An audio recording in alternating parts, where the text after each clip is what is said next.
Srinath Reddy Mittapalli YouTube ఛానల్కి స్వాగతం. అందరికీ నమస్కారం. నేను మీ శ్రీనాథ్ రెడ్డి మిట్టపల్లి. ఇవాళ తరకు వచ్చి మార్చి 6, 2025 సంవత్సరం.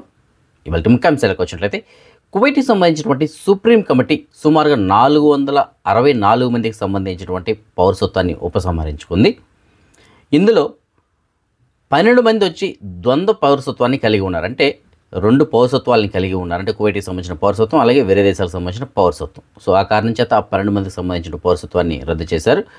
అలాగే ఫోర్జరీ మరియు మోసం కేసుల్లో ఒక 451 మందికి సంబంధించిన పౌరసత్వాన్ని క్యాన్సిల్ చేశారు. ఇంకొక వ్యక్తి మాత్రం గవర్నమెంట్ పరంగా ఉన్నటువంటి ప్రాబ్లమ్స్ కారణంగా అతని యొక్క పౌరసత్వాన్ని రద్దు చేసినట్టు తెలియజేస్తున్నారు.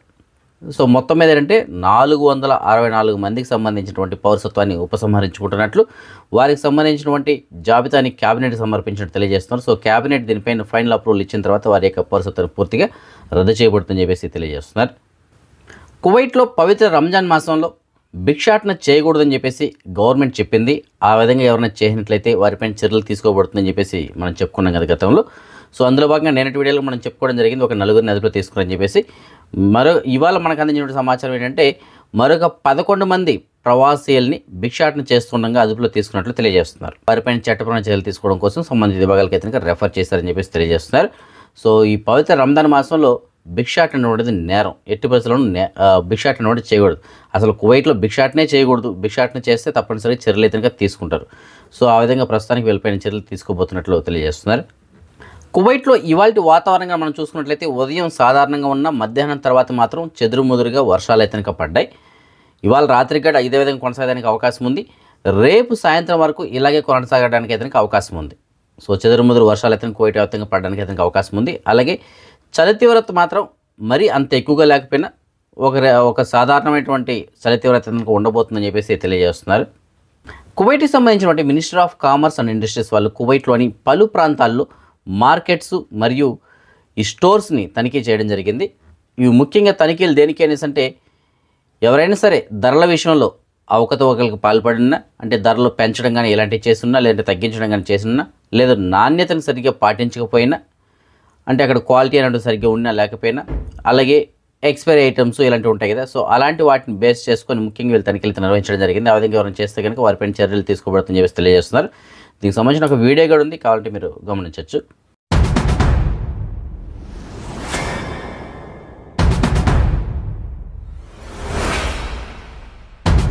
حياكم الله في جولتنا اليوم مع وزارة التجارة والصناعة، وهذه الجولة التفتيشية في شهر رمضان للتأكد من المنتجات والمحلات ومطابقتها للشروط والقوانين.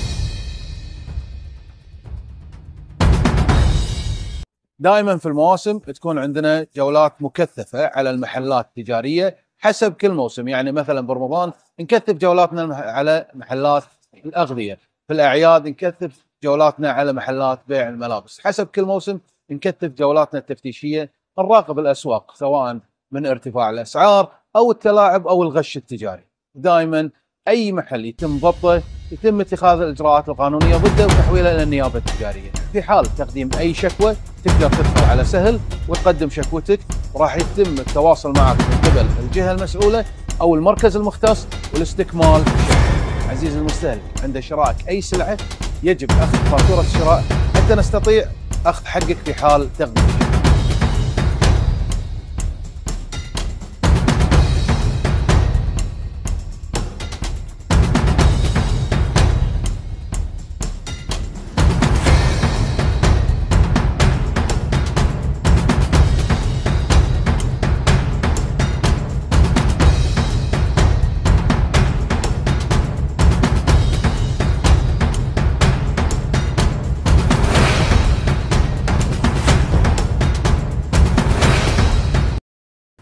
దుబాయ్ నుంచి ఇండియాకి విమానం ద్వారా వెళ్ళినటువంటి ఒక నటీమణి బంగారాన్ని దొంగతనంగా తీసుకెళ్ళడానికి ప్రయత్నం చేసింది. అంటే స్మగ్లింగ్ చేయడానికి ప్రయత్నం చేసింది. అయితే ఎట్టకేలకు ఆవిడ పట్టుబడింది. దీనికి సంబంధించిన మనం చూసుకున్నట్లయితే రన్యారావు అనేటువంటి హీరోయిన్, ఈవిడ 2014 సంవత్సరంలో కన్నడంలో మాణిక్యం అనే మూవీతోటి రంగప్రవేశం చేసింది. అంటే మొదటి సినిమా ఆవిడ దానితో స్టార్ట్ అయింది. అయితే ఆవిడ దుబాయ్ వచ్చింది. దుబాయ్ నుంచి తిరుగు ప్రయాణం ఇండియాకి బయలుదేరింది ఎమిరేట్స్ విమానం ద్వారా. సో అక్కడ ఎయిర్పోర్ట్లో దిగింది. అక్కడ మొత్తం అంతా చెకింగ్ అన్నీ అయిపోయి ఇంకా కొంతసేపట్లో బయట వచ్చేస్తున్నాగా అప్పుడు ఆవిడని అదుపులో తీసుకోవడం జరిగింది.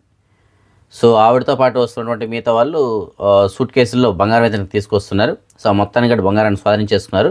ఇంతకీ ఆ బంగారం వాల్యూ ఎంత బరువో మీకు ఒకసారి ఊహించగలరా? మొత్తం మీద ఆ బంగారం యొక్క వాల్యూ వచ్చి వాళ్ళు చెప్తుంది 12.56 కోట్లు. అంటే బరువు వచ్చి 14.8 కేజీలు. 14.8 కేజీల బరువు కలిగినటువంటి బంగారాన్ని ఆవిడ ఎంత ధైర్యంగా దుబాయ్ నుంచి ఇండియాకి తీసుకొచ్చిందో ఒకసారి ఊహించండి. సో దీన్ని మొత్తాన్ని స్వాధీనం చేసుకున్నారు, సీజ్ చేయడం జరిగింది. దాని తర్వాత ఆవిడని ఇంటి దగ్గర కూడా సోదాలు నిర్వహించారు.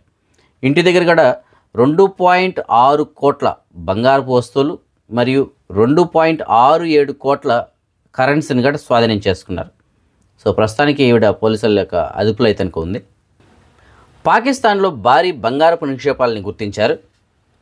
ఇందూస్ రివర్ ఏదైతే ఉందో ఇది హిమాలయాల నుంచి వస్తుంది. హిమాలయాల నుంచి వచ్చేటువంటి ఇందూస్ రివర్ పరిసర ప్రాంతాల్లో ఈ బంగారపు నిక్షేపాలను గుర్తించినట్టు తెలియజేస్తున్నారు.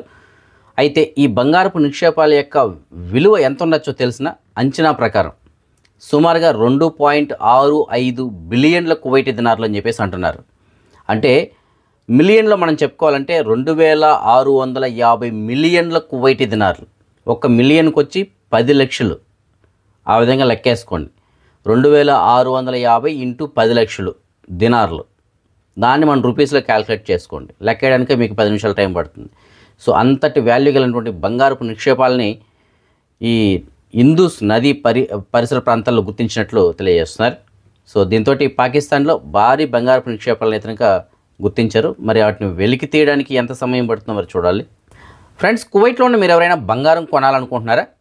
అయితే మాలియాలోని సూకల్వతిలో ఉన్న షాప్ నెంబర్ 121లో ఉన్నటువంటి ఎఫ్కే జ్యువెలర్స్ వాళ్ళు ప్రస్తుతానికి కొత్త డిజైన్స్తో కూడినటువంటి బంగారపు వస్తువులు అయితే తీసుకొచ్చారు, ఆభరణాలని. సో వాటికి సంబంధించిన ఒక చిన్న వీడియో ఉందని కూడా మీకు నేను కావాలంటే అందిస్తాను. సో ఆ డిజైన్స్ బహుశా మీకు నచ్చచ్చు అని చెప్పేసి నేను ఏదైనా అనుకుంటున్నాను. కాబట్టి ఎవరైనా బంగారం కొనాలనుకుంటే ఒకసారి విజిట్ చేయండి ఎఫ్కే జ్యువెలర్స్ని. ఆ ఆభరణాలు చూడండి, మీకు నచ్చితే తీసుకోవడానికి అయితే అవకాశం ఉంటుంది. అలాగే మన ఛానల్ పేరు చెప్పండి, మీకు కొద్దిగా డిస్కౌంట్ కూడా లభించడానికి అవకాశం ఉంటుంది.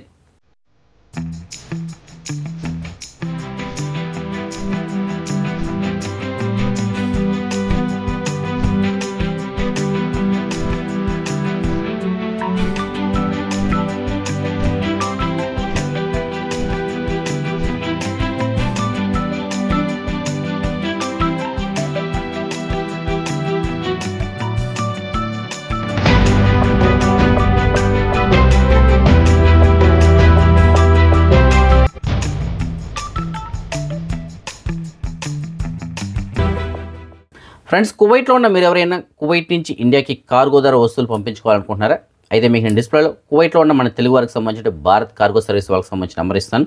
వీళ్ళు చాలా మంచి సర్వీస్ అందిస్తున్నారండి. మీ వస్తువులను చాలా సేఫ్గా తొందరగా ఇంటికి చేర్చడం జరుగుతుంది. కాబట్టి మీరు ఎవరైనా సరే ఎయిర్ కార్గో లేదంటే సీ కార్గో దేని ద్వారా సరే వస్తువులు ఇంటికి పంపించాలనుకుంటే మీకు డిస్ప్లే నెంబర్ ఇచ్చాను కదా, నెంబర్ కాల్ చేసి పూర్తిగా కనుక్కొని మీ వస్తువులు మీరు కార్గో ద్వారా పంపించుకోవచ్చు.